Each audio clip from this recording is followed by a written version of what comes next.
মুরগির বাচ্চার বয়স 3 দিন অতিক্রম হয়ে যাওয়ার পর যে খবরের কাগজের উপর দানা ছড়িয়ে দেওয়া হতো সেটা সরিয়ে এরকম ছোট সাইজের 2 কেজি সাইজের ফিটার যোগ করে নিতে হবে। এই ফিটার লাগানোর সময় খেয়াল রাখতে হবে নিচের যে গ্যাপটা থাকে সেটা যেন থাকে, পুরো যাতে আটকে না যায়, তাহলে খাবার কিন্তু বেরোবে না। এইভাবে কিন্তু ফিটারটাকে নিয়ে আমাদের হাইট মেনটেন করা যে দড়ি থাকে তার সাথে বেঁধে দিতে হবে। তারপর প্রি স্টার্টার খাবার দিয়ে দিতে হবে, তারা তাদের প্রয়োজন মতো খাবারটা খাবে। শুধু খেয়াল রাখতে হবে বাচ্চাদের হাইট অনুযায়ী ফিটারের হাইট ঠিক আছে কিনা।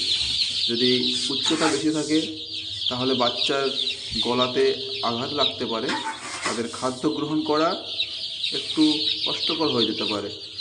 সেই হিসাবে আপনাকে হাইটটাকে কিন্তু মেনটেন করে নিতে হবে। দড়ির মাধ্যমে এই হাইটটাকে কিন্তু কন্ট্রোল করা যায়।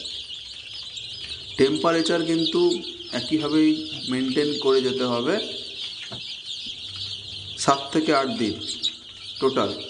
আজকের 4 দিনের ভিডিও দেখাচ্ছি আমি।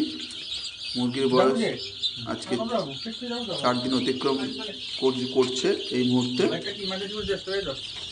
পরবর্তী ভিডিও আসবে, আপনারা আমার সাথে জুড়ে থাকুন। এক এক করে ভিডিও আপনাদের সাথে শেয়ার করব। আর এই জলের মধ্যে পর্যাপ্ত ঔষধ মিশিয়ে তাদের খাওয়াতে হবে, তাদের ইমিউনিটি পাওয়ার স্ট্রং করার জন্য, যাতে ঠান্ডা না লাগে সেসব দিকে কিন্তু খেয়াল রাখতে হবে। ব্রুডিং পার্টটা কিন্তু খুবই গুরুত্বপূর্ণ, বাচ্চার ভবিষ্যৎ এর উপর নির্ভর করছে। দেখতে পাচ্ছেন নতুন ফিডিং দেওয়ার ফলে ওরা কিন্তু খাবারের প্রতি আগ্রহ জাগিয়েছে এবং সবাই মিলে খাচ্ছে, চারিদিকে ছড়িয়ে ছিটিয়ে আছে।